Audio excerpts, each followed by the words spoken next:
Okay. All right. So I'll just tell you how I did my first one I did by eye, but the second one, just for the sake of speed, perhaps you'd like to all have a look at this. I traced it. There's my tracing paper. Okay. Now, the way that, if you haven't got, this is called trace down paper. Okay. And it's like carbon, basically. So this side, the darker side, is what I put nearest my paper, and the tracing paper will go on top of it, and then with a hard pencil I'd go over the lines.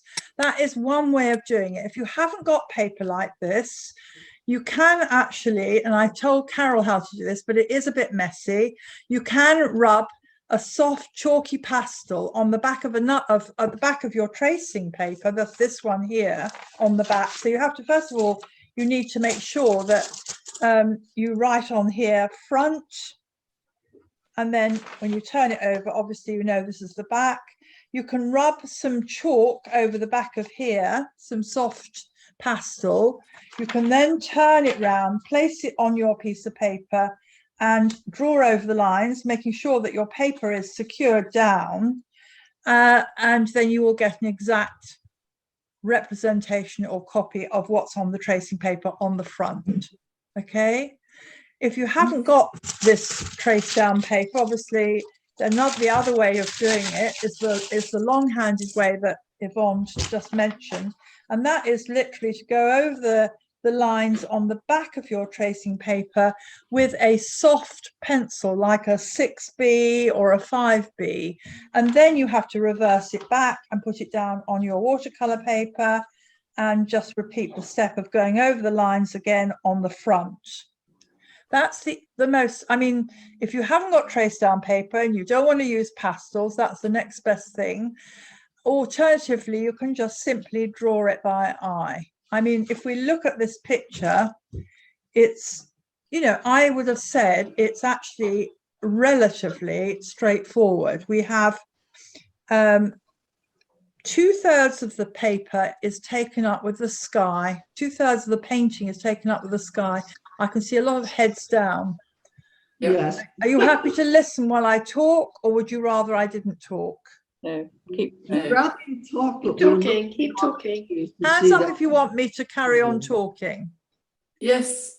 Okay, right. So when you look at a landscape, the conventions, generally speaking, and this is not absolutely set in concrete, is that the bottom third of your canvas or painting is where the majority of the interest of the subject will be placed.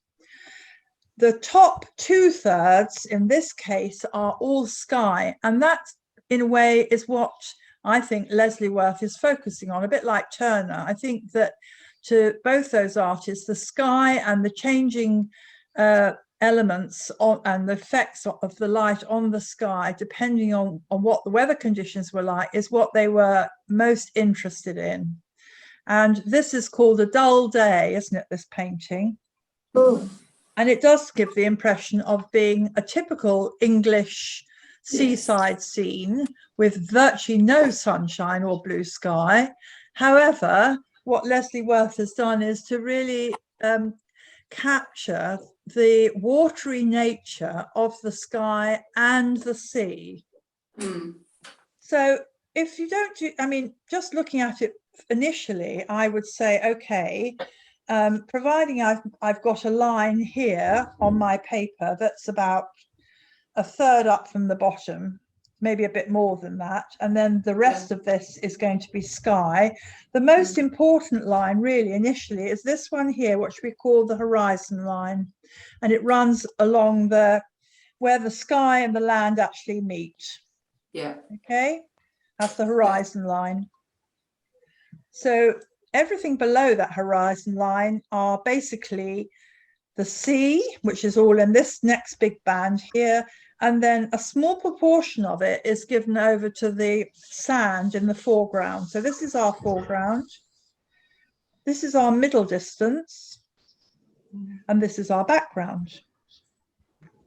Okay, now I think one of the most important things to do when you're looking at this is to just think to yourself, okay, he has not drawn a straight line from one side to the other.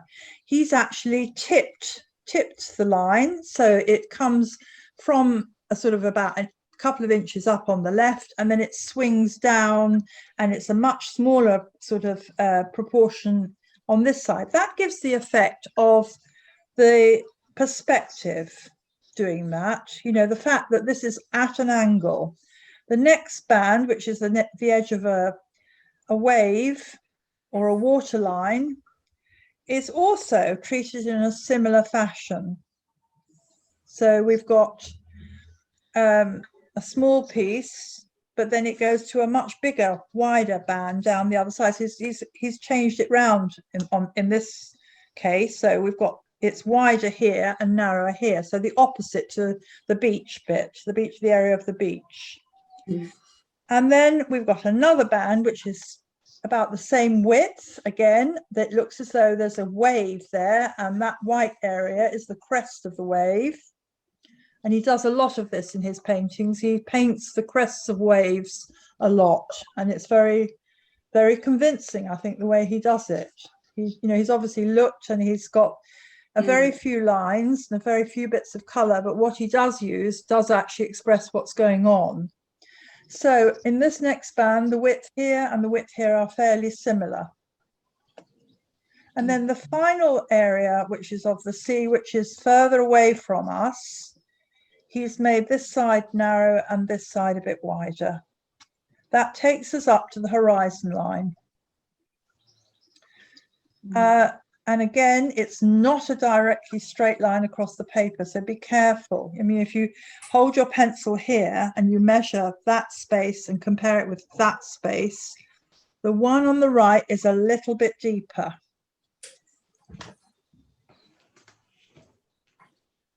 And then finally, we have this little peninsula of land, or whatever you want to call it, promontory of land here, which doesn't go halfway across the page. It goes about, again, about just over a third across.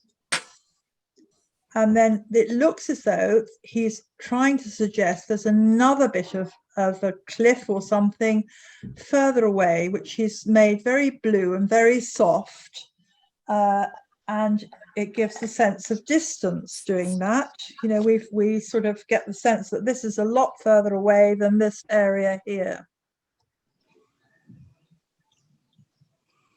Before we start launching into painting, a bit like with the exercise of the drapery, I do think it's a good idea to do one or two little simple exercises based on this painting. So I have got a spare piece of watercolor paper, and it's no good trying it out on cheap thin cartridge or anything else, because it just won't work. So if you could please get a small piece of watercolor paper that you don't mind sacrificing for exercises. I mean, I use every scrap I've got. This is the one from last week.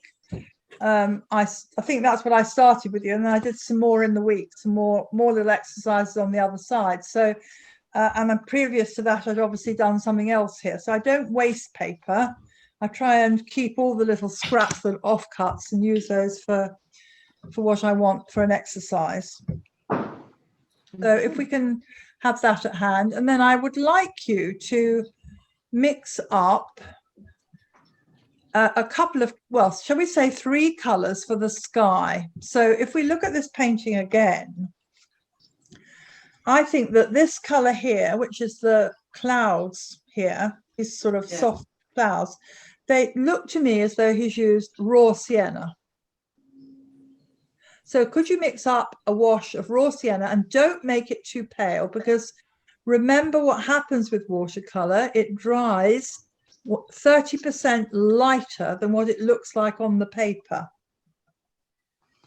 Okay, so mix up some raw sienna, and then I would also, pardon? Can we use sepia instead? I haven't got any raw sienna. Yes, yeah, or yellow ochre. Yeah, yellow ochre. Yellow ochre. Now the second color, I would say, it depends on what you've got. If you've got sepia, then I would say that is the sort of sepia with a little bit of yellow ochre in it. So if you have got sepia, use that.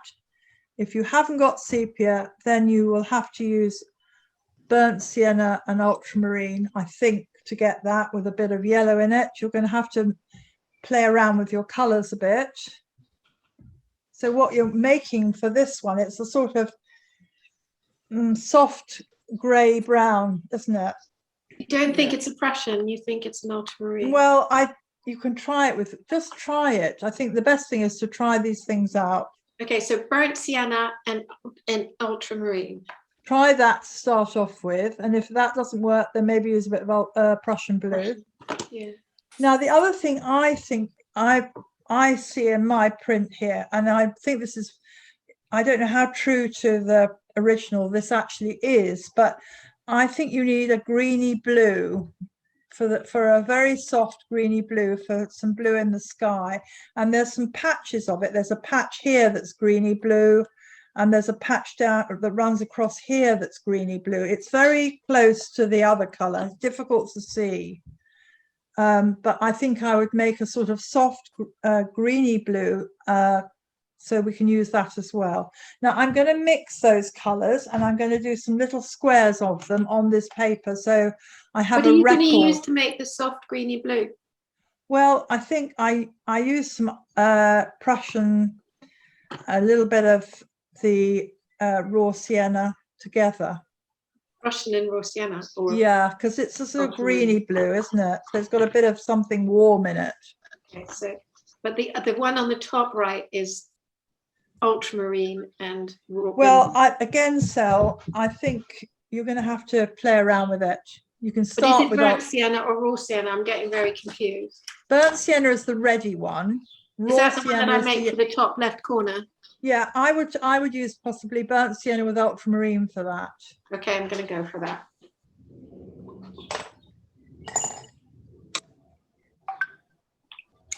Now, I think if it helps people, I'm going to put my palette over here, and then you'll be able to see the mixtures I'm making.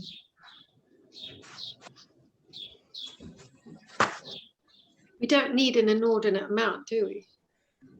Well, it depends what you call a small amount. I always think it's, you know, I've got colour still on my palette here from this morning, because I did try it out this morning, and I didn't want to wash it all away because I actually think it'll be useful. I'm going to start with that colour that we're aiming for in the top right hand corner of the painting, which is this one here actually. So okay, I'm going to start with burnt sienna. Oh yeah, burnt sienna over here.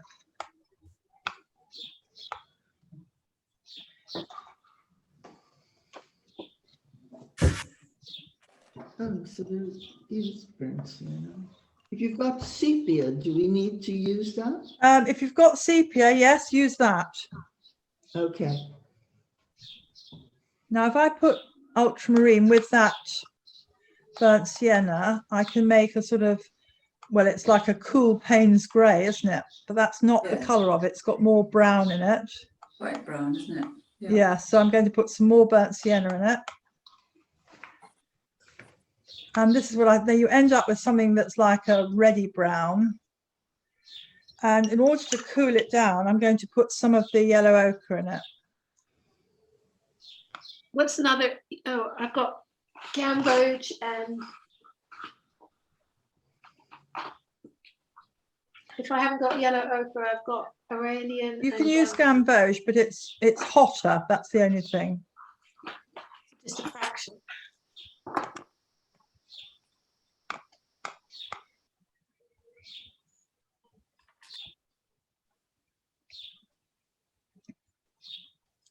Right, now I've mixed a colour which I think is approximately right, but I need to try it out. So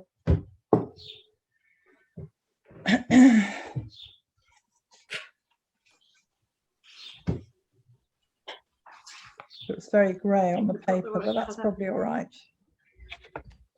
I'm going a bit browner than that. Fine. You do what you think is appropriate for the actual picture. I'm just going to put this down on here for a minute. Just, yeah, you see that doesn't look anything like it at the moment. It's not nearly green enough. So I'm going to have to go back and put some more yellow in this. I'm literally going to put some ordinary yellow in it. You know, some aureolin yellow. Oh gosh, I've got the wrong yellow. I think, you know, at the end of the day, how you arrive at these colours, there is no definitive way when we've all got slightly different makes, different pigments. And I think we just have to aim for something that's approximately the right thing. You see, now the second one is much better. Look at that. Oh wow. How did you get that? I used burnt sienna, ultramarine blue, and some aureolin yellow, which is the lemon yellow. Oh, I got a lovely colour, but it's not the right colour. So I mean, you may find you will have to adjust it when you put it down on the painting, which is why I said it's not, you know, just get something that's approximately near to that colour, just, you know, just so you can look at it and think, yes, that's what I've got. I may have to adjust it. And if you want to make a note of what those colours are, again, I put burnt sienna, ultramarine, and actually aureolin I think is better, because the aureolin makes the ultramarine green and the burnt sienna will warm it up.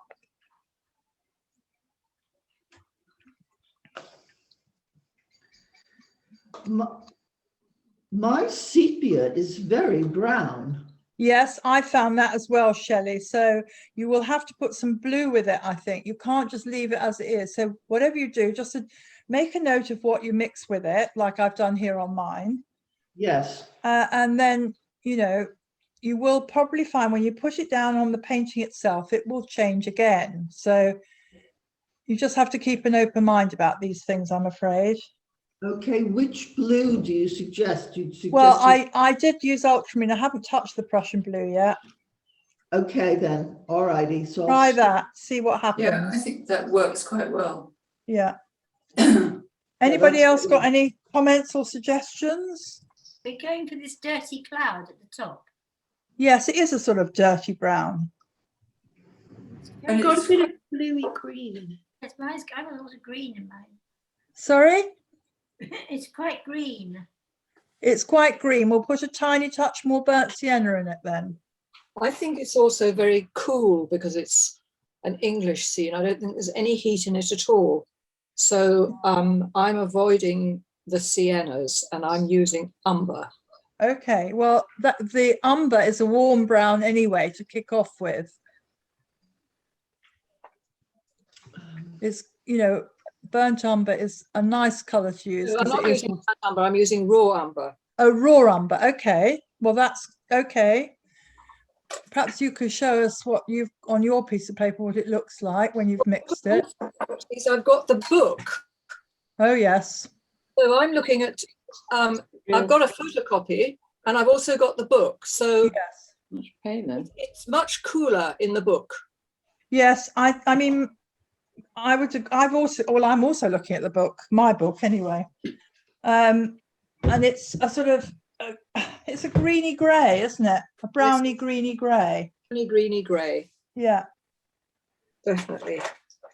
Okay, when you've done that, go on and mix your, well, the next colour, this one here, which is, I think, raw sienna or yellow ochre, and you probably will have to put a little bit of blue into it because it's not it's cool, that colour. Warm but cool, if you know what I mean, at the same time. Yeah, yeah. So I'm going to mix that colour and I'll show it to you on my piece of paper when I've done it.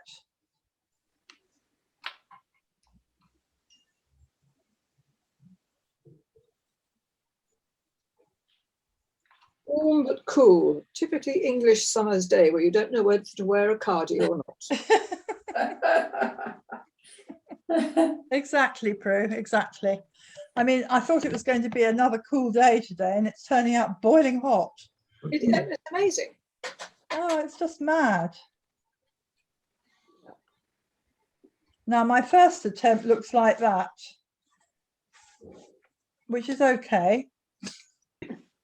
It probably could do with a little bit more red in it, I think. Tiny, tiny touch.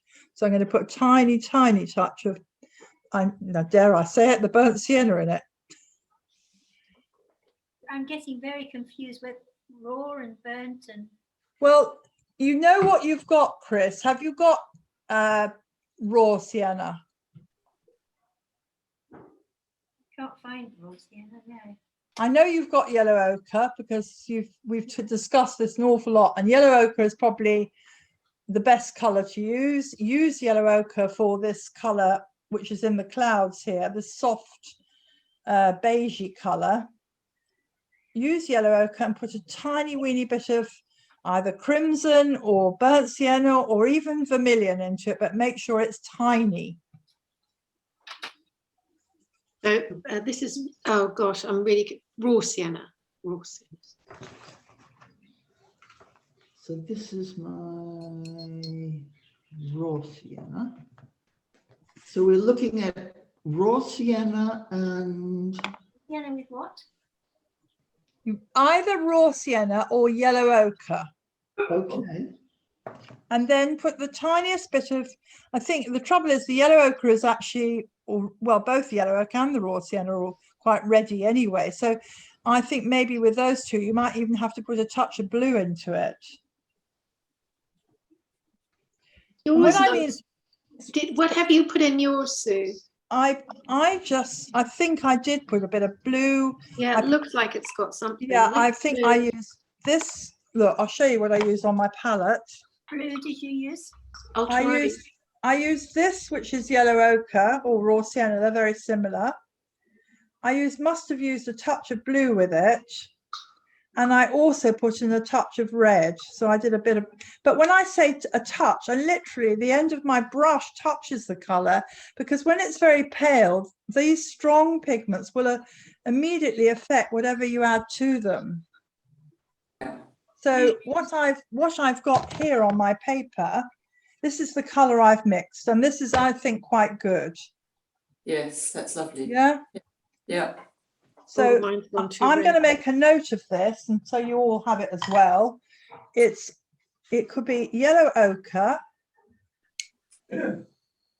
or raw sienna, whatever you've got, plus a tiny, tiny percentage of ultramarine and red. And I'm not going to Which red? qualify what the reds are. You can choose whichever red you like, but it really it's tiny.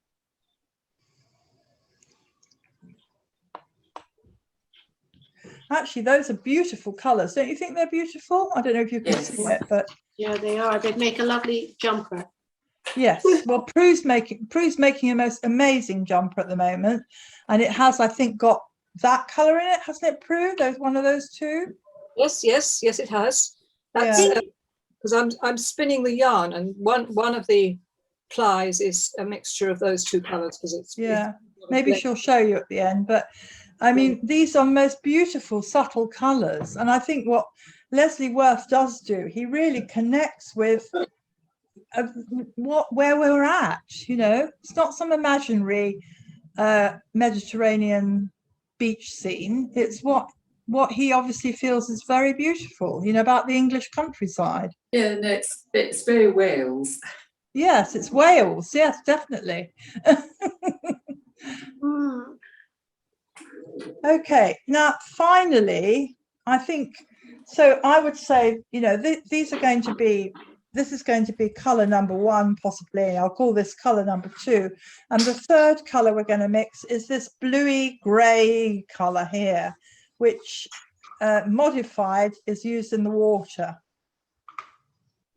Right. So, but it's you know, it's what he's used, I think, in the sky. He's used it in the water a bit, and he's used it in this piece of land that's a long way off, and he's adjusted it. You know, so when he comes to you through the sea, it's got a tiny touch of red in it, so it becomes warmer. The color is warmer. But when it gets further away, as one would expect, it gets cooler, so it's got more blue in it. Yeah. Yes. But it's not very obvious. It's very, very subtle. Yes. So I think possibly if you know, you can use, you can do it with ultramarine, and let's try doing it with ultramarine. I'm going to mix up this grey greeny colour that's in the distance. That's the one I'm going to do next.